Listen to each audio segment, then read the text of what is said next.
Assalamualaikum warahmatullahi wabarakatuh.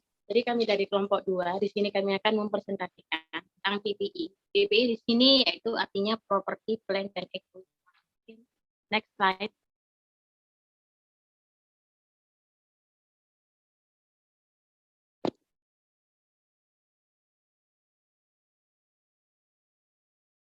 Nah, kita mau bikin PPT ini yang disusun oleh yang pertama Mbak Rahayu Paramita dengan NIM 230-2001, yang kedua Nabila Dewi Buana Arista dengan NIM 230-2009, yang ketiga saya sendiri Anggun Prasa Putri dengan NIM 230-2094, dan yang terakhir Siti Nuria Wulandari dengan NIM 230-2004. Nah, di sini kami akan menjelaskan tentang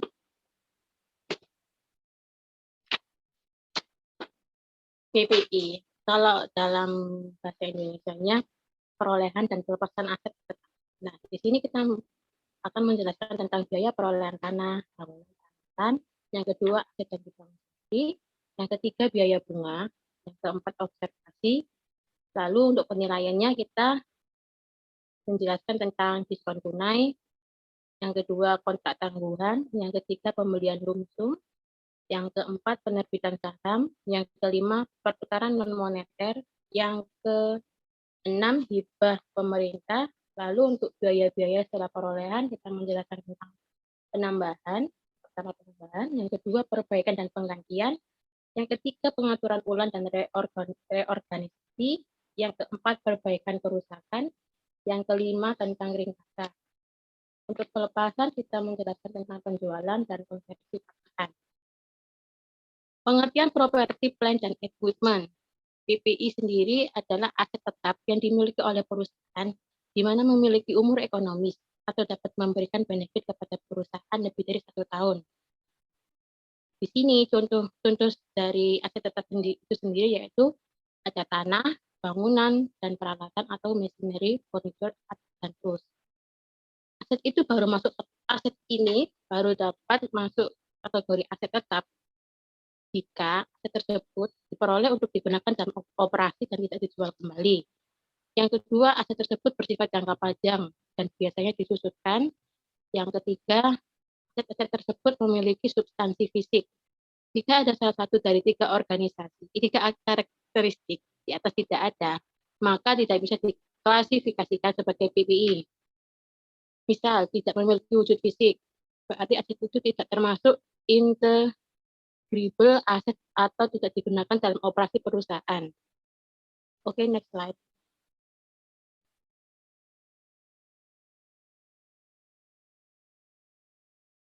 Biaya historis, yaitu mengukur harga kas atau setara kas yang dikeluarkan untuk memperoleh aset dan membawanya ke lokasi dan mempersiapkan kondisi yang diperlukan untuk digunakan. Jadi, umumnya akuntan mencatat nilai yang akan diakui sebagai biaya historis. Artinya jika teman-teman membeli aset, berapa yang dibayarkan kepada penjual itu yang dimaksud nilai kas atau nilai ekuivalen. Perusahaan dapat menilai aset menggunakan yang pertama dengan metode biaya, atau yang kedua dengan metode nilai wajar atau fair value. Oke, next slide. Untuk biaya perolehan tanah, termasuk biaya yang memperoleh tanah yang bisa digunakan, biasanya biaya itu termasuk yang pertama harga pembelian, yang kedua biaya legal seperti hak atas tanah, biaya notaris, dan biaya pencatatan lainnya. Yang ketiga, biaya yang dikeluarkan dalam mengolah tanah sehingga siap digunakan. Misalnya, tanah ini mau dibuat untuk kantor, tetapi tanahnya masih kurang bagus, terus kan masih banyak pohon-pohon, jadi kita juga harus melakukan perataan, pembersihan, pembuangan, dan pembersihan. Untuk yang keempat, hak gadai, hipotek atau kasus sitaan atas properti.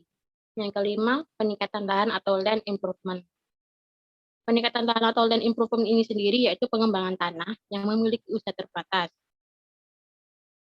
Lalu ada satu hal yang perlu diperhatikan dalam biaya perolehan tanah.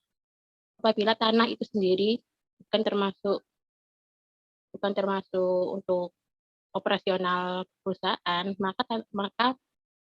maka data tersebut belum bisa dijadikan konsumsi. Karena itu harus dimasuk ke akun investasi karena itu bukan termasuk untuk biaya operasional perusahaan. Yang kedua, jika perusahaan bisnisnya jual beli properti atau tanah, maka masuk dalam akun persediaan karena itu dijual kembali dalam bisnis. Next slide. Biaya perolehan bangunan. Biaya perolehan bangunan harus mencakup semua pengeluaran yang terkait langsung dengan perolehan atau konstruksi bangunan tersebut. Biaya perolehan ini meliputi yang pertama, bahan baku, tenaga kerja, dan biaya overhead yang muncul selama konstruksi.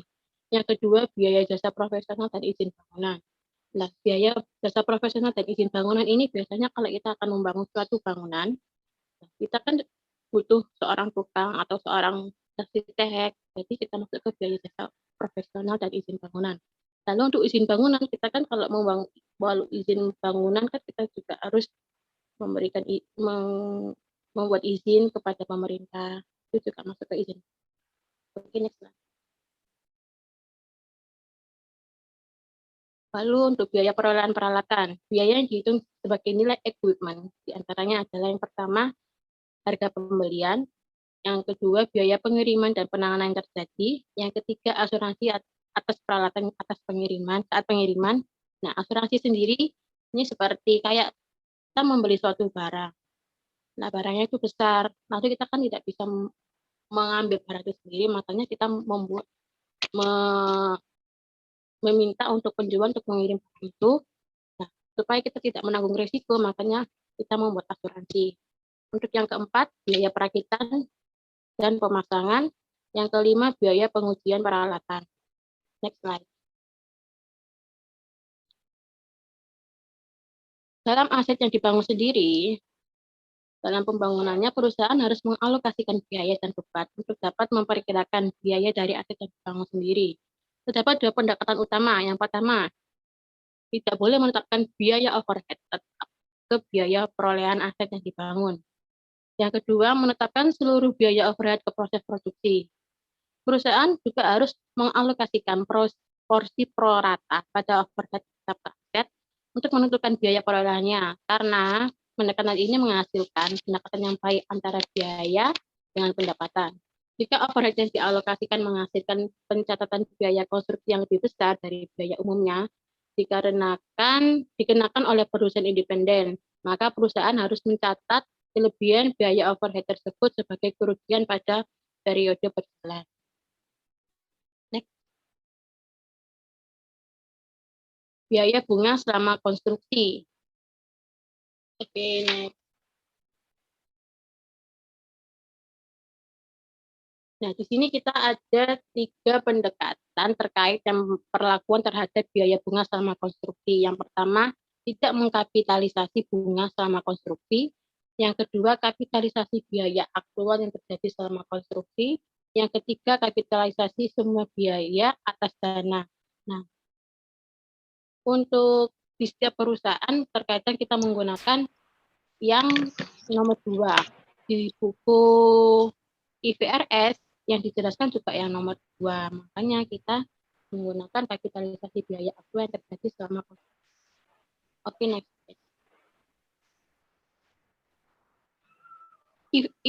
Biaya bunga selama konstruksi IFRS mensyaratkan kapitalisasi keseluruhan biaya bunga yang terkait dengan konstruksi atau bid modification. Biaya historis dari perolehan aset mencakup semua biaya atau termasuk bunga yang terjadi untuk mempersiapkan aset ke kondisi dan lokasi yang diperlukan untuk digunakan. Tentu, dasar pendekatan ini adalah bahwa aset tersebut tidak menghasilkan pendapatan selama konstruksi.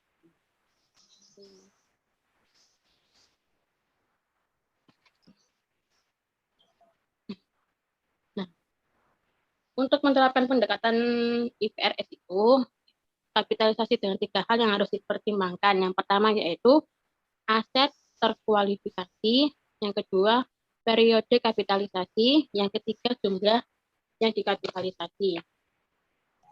Yang pertama aset terkualifikasi. Agar memenuhi syarat kapitalisasi bunga, aset harus membutuhkan waktu yang cukup lama untuk menjadikan aset tersebut siap untuk digunakan atau dijual. Untuk aset yang tidak memenuhi syarat untuk dikapitalisasi bunga diantaranya yang pertama, aset yang sedang digunakan atau siap digunakan. Yang kedua, aset yang tidak digunakan perusahaan dalam aktivitas produktif dan tidak menjalani aktivitas untuk menjadikan aset siap. Untuk yang kedua, periode kapitalisasi. Periode kapitalisasi atau capitalization period adalah periode waktu yang di mana perusahaan harus mengapitalisasi bunga.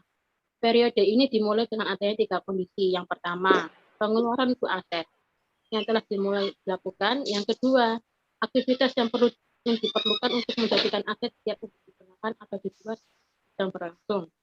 Yang ketiga, biaya bunga yang sedang dikenakan. Jadi kapitalisasi bunga terus berlangsung selama 3 kondisi tersebut terjadi. Untuk yang ketiga, jumlah yang dikapitalisasi. Jumlah bunga yang dikapitalisasi adalah jumlah yang terbatas, yang terendah dari biaya bunga terjadi selama periode atau bunga yang dapat dihindari. Bunga yang dapat dihindari atau avoidable interest sendiri itu adalah jumlah biaya bunga selama periode yang secara teoretis dapat dihindari oleh perusahaan jika perusahaan tidak membuat pengeluaran untuk aset tersebut. Oke, next.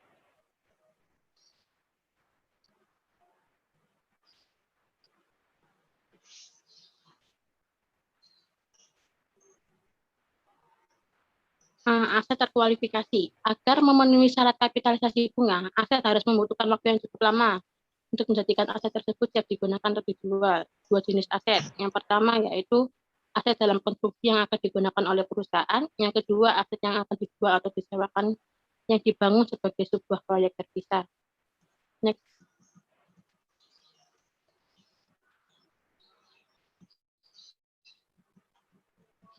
Yang kedua, periode kapitalisasi seperti yang saya jelaskan tadi.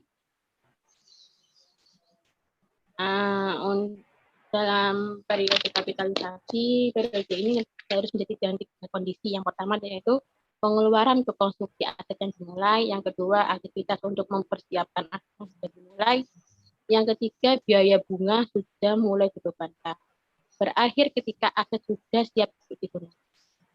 Oke, next. Jumlah yang dikapitalisasi, jumlah bunga untuk dikapitalisasi adalah jumlah terbatas yang terendah dari biaya bunga yang terjadi atau bunga yang dapat dihindari. Kapitalisasi nilai yang paling kecil yaitu yang pertama biaya bunga aktual, yang kedua avoidable interest atau bunga yang dapat dihindari, nilai bunga yang dapat dihindari jika pengeluaran untuk konstruksi aset tersebut tidak dilakukan. Oke, untuk materi selanjutnya akan dijelaskan oleh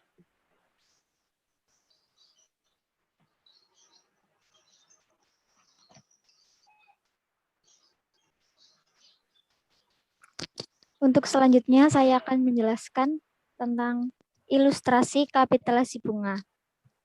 Blue Corporation meminjam 200.000 dengan bunga 12% dari Bank Negara pada 1 Januari 2011. Untuk tujuan khusus, membangun peralatan tujuan khusus yang akan digunakan dalam operasinya. Konstruksi pada peralatan dimulai pada 1 Januari 2011 dan pengeluaran berikut dilakukan sebelum penyelesaian proyek pada 31 Desember 2011. Di sini ada contoh aktual expenditure tanggal 1 Januari 2011 sebesar 100.000, 30 April 2011 150.000, 1 November 2011 300.000, 31 Desember 2011 100.000 dengan total expenditure 650.000. 500.000 14% obligasi 10 tahun yang harus dibayarkan. 300.000 10% catatan 5 tahun yang harus dibayarkan. Next, Mbak.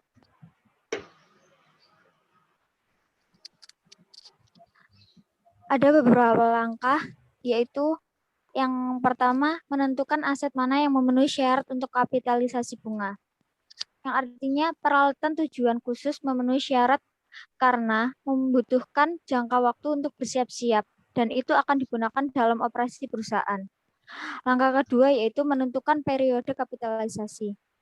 Periode kapitalisasi adalah dari 1 Januari 2011 hingga 31 Desember 2011 karena pengeluaran sedang dilakukan dan biaya bunga dikeluarkan selama periode ini saat konstruksi sedang berlangsung.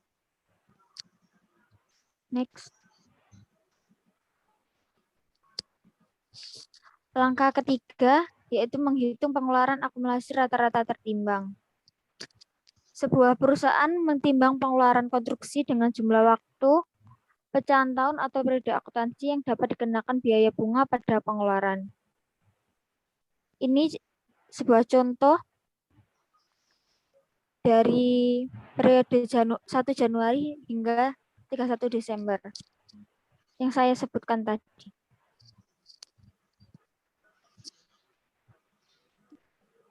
Next. Langkah keempat yaitu menghitung bunga aktual dan dapat dihindari. Untuk memilih suku bunga yang sesuai, yaitu yang pertama, untuk porsi akumulasi pengeluaran rata-rata tertimbang yang kurang dari atau sama dengan jumlah yang dipinjam khusus untuk membiayai pembangunan aset, menggunakan suku bunga yang dikeluarkan pada pinjaman tertentu. Untuk kedua, porsi akumulasi pengeluaran rata tertimbang yang lebih besar dari utang yang dikeluarkan khusus untuk membiayai pembangunan aset, menggunakan rata-rata tertimbang suku bunga yang timbul pada semua utang terutang lainnya selama periode tersebut.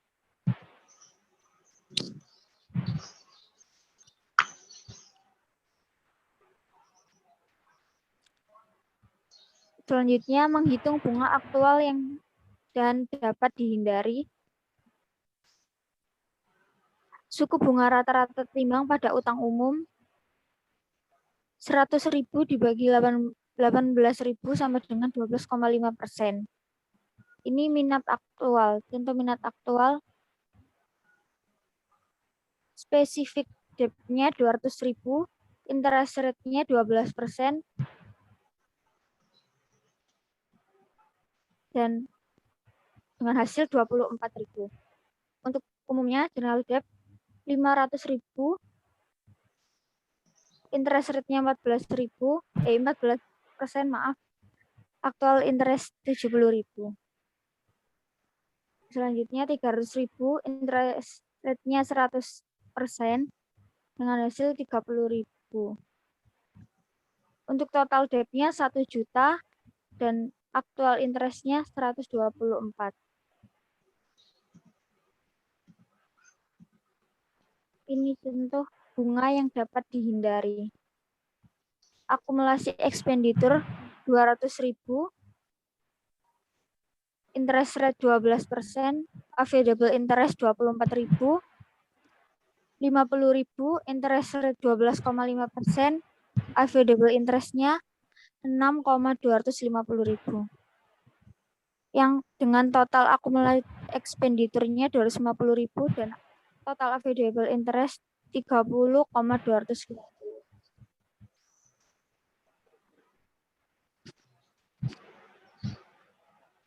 Langkah kelima, mengkapitalkan kurangnya bunga yang dapat dihindari atau kepentingan aktual.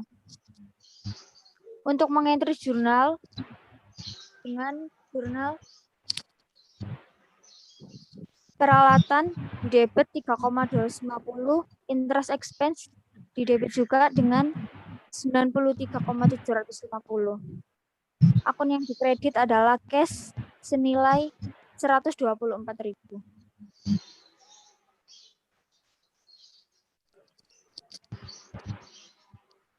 Ilustrasi komprehensif. Perusahaan salah mengontrak Priver Construction untuk membangun gedung seharga 1.400.000 di tanah dengan biaya 100.000 dibeli dari kontraktor dan termasuk dalam pembayaran pertama. Sheila melakukan pembayaran berikut kepada perusahaan konstruksi selama tahun 2011. Ini contoh pembayarannya dari Januari hingga Desember dengan total 1.500.000.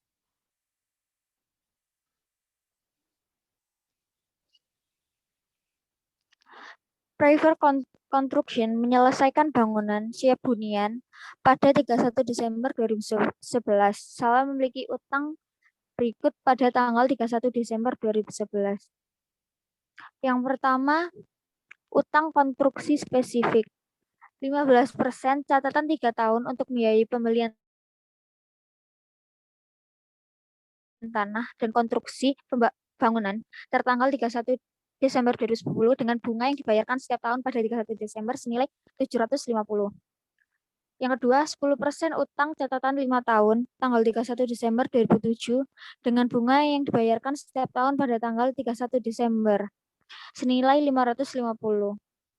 Yang ketiga, 12% obligasi 10 tahun yang diterbitkan ke 31 Desember 2006 dengan bunga dibayarkan setiap tahun pada 31 Desember senilai 600.000. Selanjutnya, menghitung pengeluaran akumulasi rata-rata tertimbang pada 2011, yaitu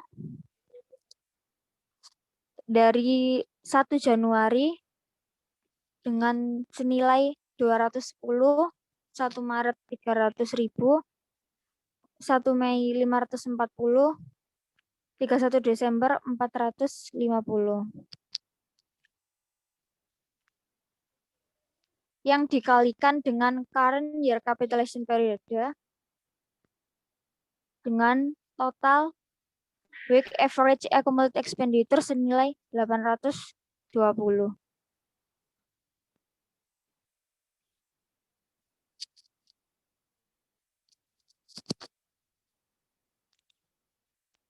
Untuk menghitung bunga yang dapat dihindari, dari hasil yang tadi, week average accumulated expenditure dikalikan dengan interest rate, yaitu 820.000 dikalikan dengan 15 construction note week average of other debt sama dengan available interest dengan total 120,228.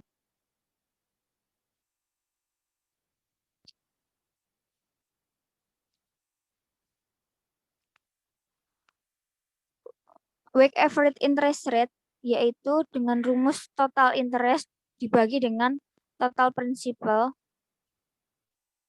sama dengan 127.000 dibagi dengan 1.150 dengan perhitungan yang di atas dan menghasilkan rate interest-nya 11,0,4%.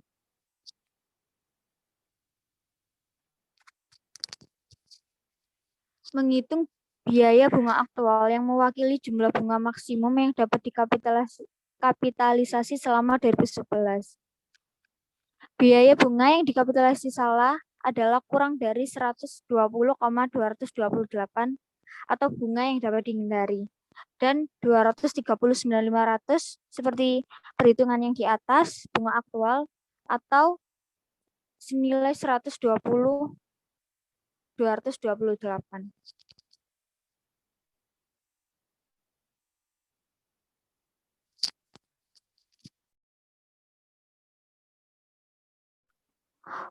Untuk mencatat entry jurnal selama 2011, yaitu pada 1 Januari pencatatannya land atau tanah senilai land and building 110, cash-nya 210. Dan 100.000. Iya, land-nya kan 100, building-nya 110. Jadi cash-nya 210. Untuk tanggal 1 Maret yaitu building pada cash senilai 300.000. Untuk 1 Mei 2011 sama building pada cash senilai 540. Pada tanggal 31 Desember, building pada cash 450, building kapitalisasi interest 228, interest expense 119.272, dan cash di kredit 239.500.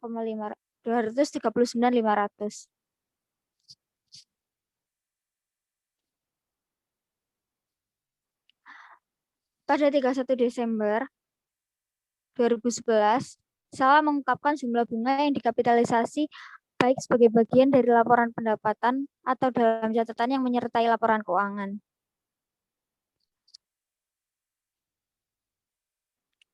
Seperti ini, jurnalnya Other Income and Expense. Interest expense 239.500 dan kapitalisasi interest 120,228. Jadi nanti 239.500 ini dikurangi oleh yang kapitalisasi interest dengan hasil 119.272.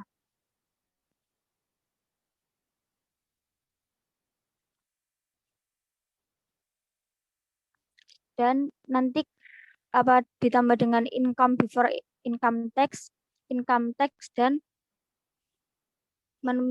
menemukan net income-nya.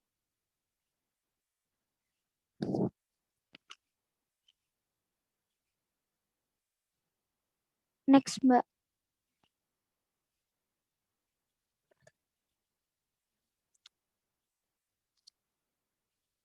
Isu khusus terkait kapitalisasi minat, yaitu pertama, pengeluaran untuk lahan, yang artinya biaya bunga yang dikapitalisasi adalah bagian dari biaya pabrik, bukan lahan. Yang kedua, pendapatan bunga, yaitu pendapatan bunga harus diimbangi dengan biaya bunga ketika menentukan jumlah bunga untuk dikapitalisasi. Perusahaan harus mencatat properti, pabrik, dan peralatan, yaitu nilai wajar dari apa yang mereka menyerah atau nilai wajar aset yang diterima, dan mana yang lebih jelas.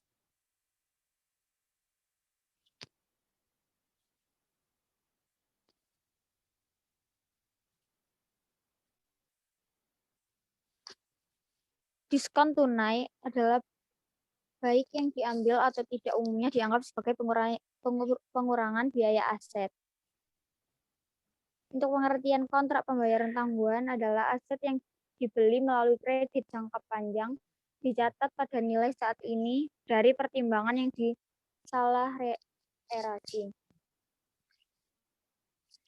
Pembelian lump sum, yaitu mengalokasikan total biaya di antara berbagai aset berdasarkan nilai pasar yang adil. Penerbitan saham adalah nilai pasar saham yang diterbitkan dengan indikasi wajar yang dari biaya properti yang diperoleh.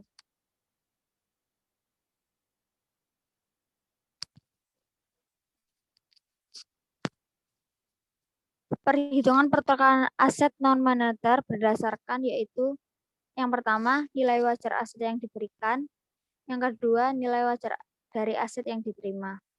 Perusahaan harus segera mengenali setiap keuntungan atau kerugian di bursa ketika transaksi memiliki substansi komersial.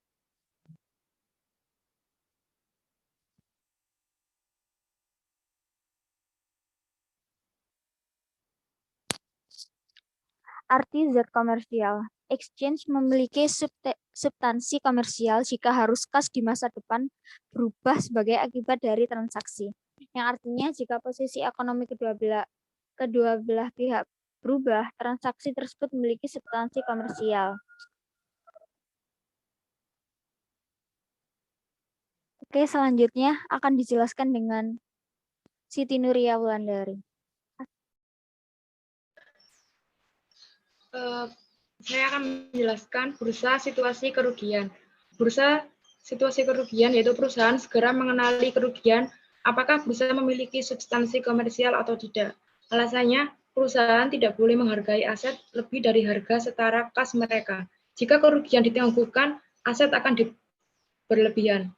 Next, selanjutnya. Perusahaan segera mengenali, di sini ada contohnya, list price of new machine $16.000, last rate in allowance for a used machine 9.000, cash payment due 7.000, fair value of used machine 6.000, cost of new machine-nya 13.000.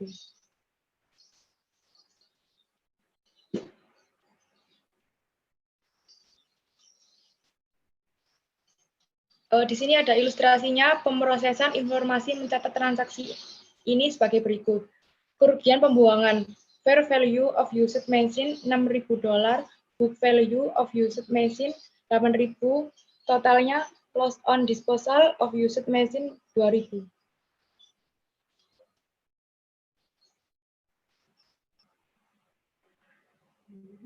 Ilustrasi pemrosesan informasi mencatat transaksi ini sebagai berikut. Peralatan 13.000, akumulasi penyusutan peralatan 4.000, kerugian pembuangan peralatan, sisi kredit 12.000. Kerugian pembuangan contohnya seperti ini, ada fair value of used machine 6.000, book value of used machine 8.000, dikurangi hasilnya loss on disposal of used machine 2.000. Next slide.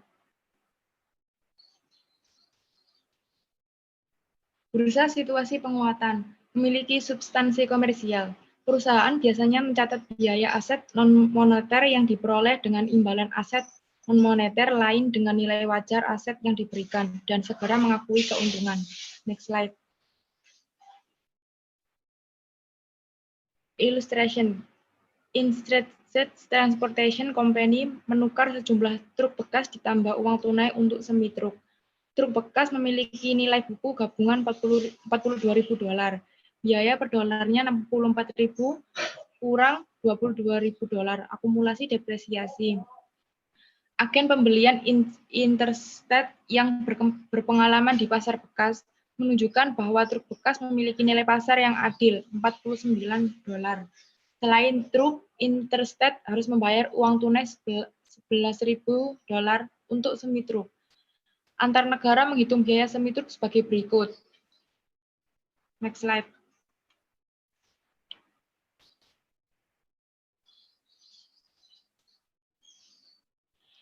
Interstate mencatat transaksi pertukaran sebagai berikut.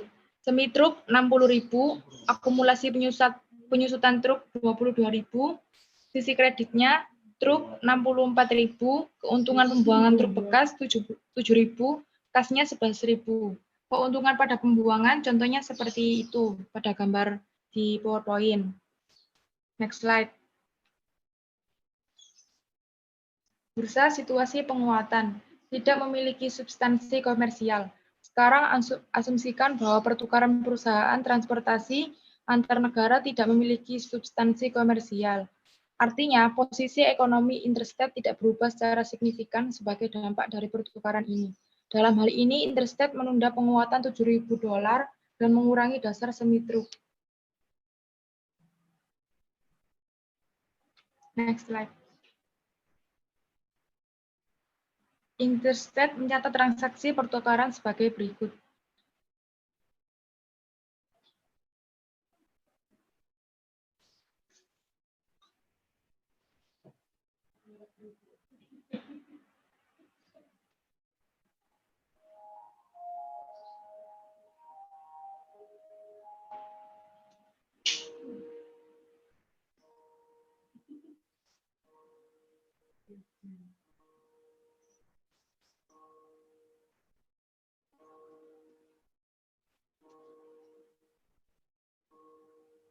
Ilustrasi interstate mencatat transaksi pertukaran sebagai berikut.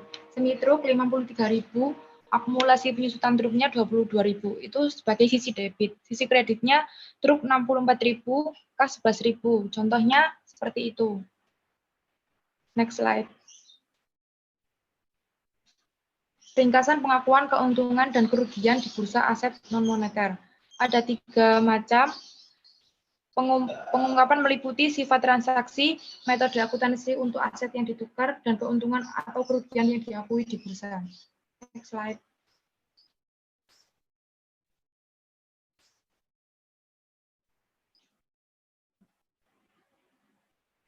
Perhitungan keuntungan atau kerugian. Fair value of equipment received Santana $15.500, Delaware $13.500, cash received atau paid sisi kredit 2.000 plus 2.000, less back value of equipment $28.000 dikurangi $19.000, hasilnya Santana 9.000, 28.000 dikurangi 10.000, 18.000. Gain or loss on exchange, Santananya $4.500, Delaware-nya main $2.500. Next slide.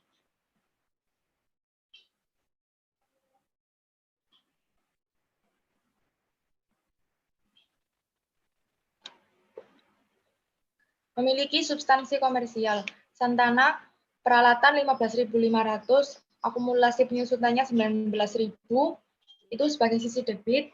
Yang sebagai sisi kredit, kas 2.000, peralatan 28.000, keuntungan di bursa 4.500. Delaware sebagai sisi debit, kas 2.000, peralatan 13.500, akumulasi penyusutannya 10.000, kerugian di bursa 2.500, peralatan sebagai sisi kredit 28.000. Next slide. Santana atau memiliki substansi komersial. Peralatan sebagai sisi debit 15.500, akumulasi penyusutannya 19.000, sebagai sisi kredit kas 2.000, peralatan 28.000, keuntungan pada pembuangan peralatan 4.500. Santana atau kekurangan substansi komersial. Peralatan sebagai sisi debit 15.500 dikurangi 4.500, hasilnya 11.000, akumulasi penyusutannya 19.000, kas dan peralatan sebagai sisi kredit 2.000, sebagai kas peralatannya 28.000. Next slide.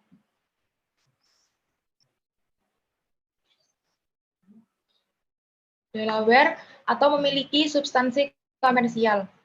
Kas sebagai sisi debit 2.000, peralatan 13.500, akumulasi penyusutannya 10.000, kerugian pembuangan peralatan 2.500. Sebagai sisi kredit, peralatan 28.000. Delaware atau kekurangan substansi komersil. Kas peralatan, akumulasi penyusutan, kerugian pembuangan peralatan sebagai sisi debit, kas 2.000, peralatan 13.500, akumulasi penyusutannya 10.000, kerugian pembuangan peralatan 2.500. Sebagai sisi kreditnya, peralatan 28.000. Hibah pemerintah. Hibah adalah bantuan yang diterima dari pemerintah dalam bentuk sumber daya ke perusahaan sebagai imbalan atas kepatuhan masa lalu atau masa depan dengan kondisi tertentu yang berkaitan dengan kegiatan operasi perusahaan. IFRS mewajibkan hibah untuk diakui dana pendapatan atau pendekatan pendapatan secara sistematis yang sesuai dengan biaya terkait yang dimaksudkan untuk mengompensasi. Next, selanjutnya dilanjutkan oleh Mbak Rahayu Putri Angelina.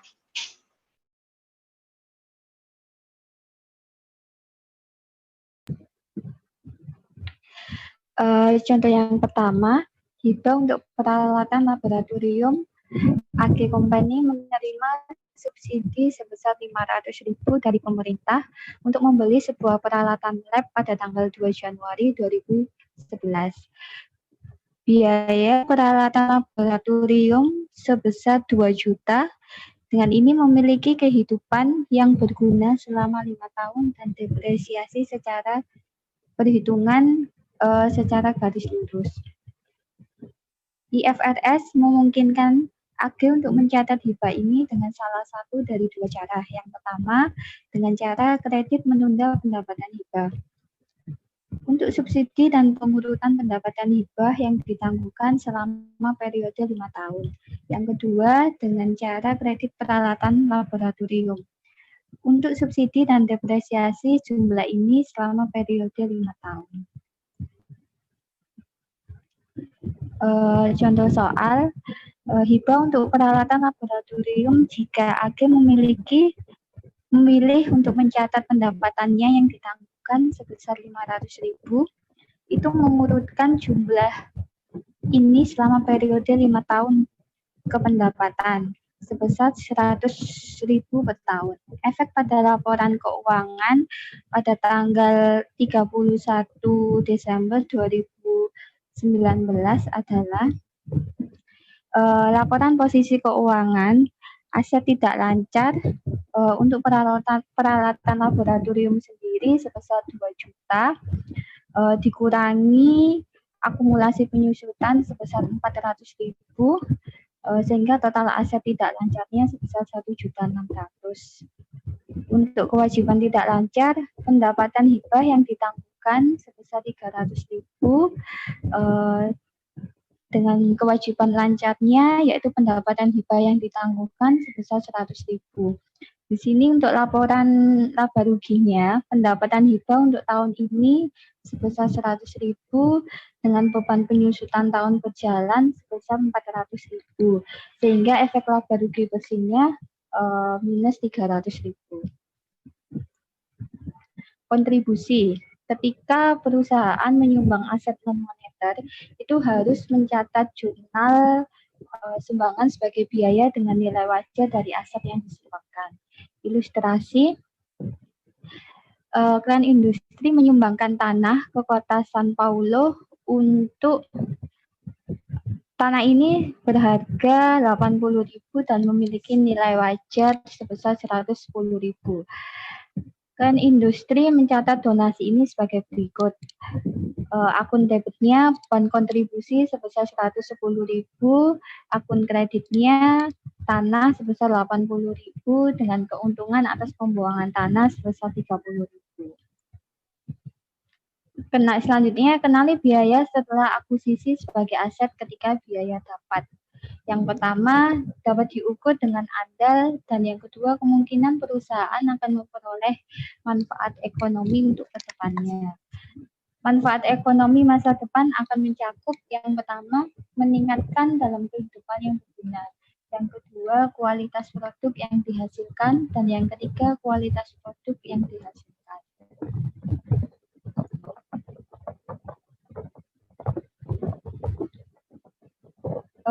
Jenis pengeluaran utama tambahan yaitu menambah atau memperpanjang aset yang ada, penggantian dan penggantian aset yang lebih baik untuk yang sudah ada. Selanjutnya pengaturan dan reorganisasi. Di sini yaitu pemindahan aset dari suatu lokasi ke lokasi yang lain. Selanjutnya ada perbaikan, di mana pengeluaran yang menjaga aset dalam kondisi operasi. Jenis pengeluaran.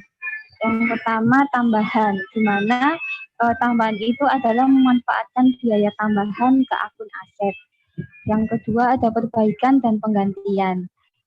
Yang dimaksud di sini adalah menghilangkan biaya dan akumulasi penyusutan aset lama, mengakui keuntungan atau kerugian, serta memanfaatkan biaya perbaikan atau penggantian.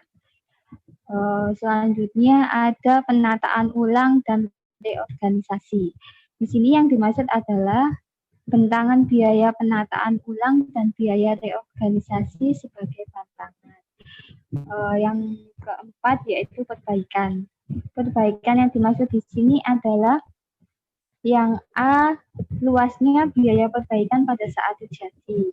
Yang B, menghilangkan biaya dan akumulasi penyusutan aset lama dengan mengakui keuntungan atau kerugian, memanfaatkan biaya perbaikan untuk yang berjumlah besar.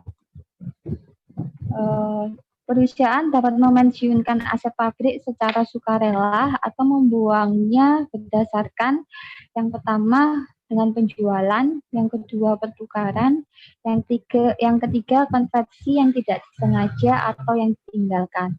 Penyusutan harus diambil hingga tanggal di posisi. Di sini ada ilustrasi terkait penjualan aset pabrik. Ottawa Corporation memiliki mesin yang seharga 20.000 dibeli pada tanggal 1 Juli 2007. Dengan depresiasi telah dicatat sebesar 2.400.000 per tahun. Menghasilkan keseimbangan dalam akumulasi depresiasi sebesar 8.600.000 per tanggal 31 Desember 2010. Mesin ini dijual pada tanggal 1 September 2011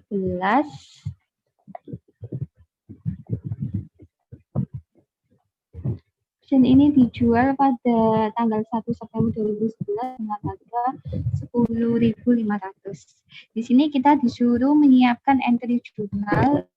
Untuk yang pertama, memperbarui nilai penyusutan untuk tahun 2011 dan mencatat jurnal penjualan. Penyelesaiannya, untuk menghitung nilai penyusutan di tahun 2011, itu kita jurnal sebagai beban penyusutan, di mana tadi untuk beban penyusutannya senilai 2.400.000 dikali 8 bulan dibagi 12. Ini 8 bulan dari dari tanggal 31 Desember ke tanggal 1 September sebesar 1.600.000 pada akumulasi penyusutan sebesar 1.600.000. Untuk mencatat nilai penjualannya, di sini kita mendapat income kas sebesar 10.500.000. Di sisi debit akumulasi penyusutannya senilai 10.000, di mana angka 10.000 ini adalah dari akumulasi depresiasi awal tadi. Contoh soalnya sebesar 8.400 ditambah beban akumulasi penyusutannya 1.600.000 sehingga menghasilkan nilai 10.000 pada mesin senilai 20.000. Di sini kita juga ada keuntungan atas penjualan mesin sebesar 500.000.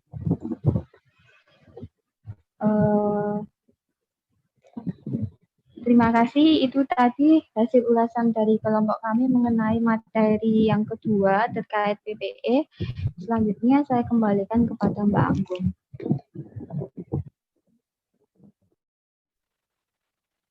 Baik, untuk presentasi yang kami jelaskan tadi, apabila ada yang paham bisa ditanyakan ke kolom YouTube ya. Oke. Assalamualaikum warahmatullahi wabarakatuh. Waalaikumsalam warahmatullahi wabarakatuh.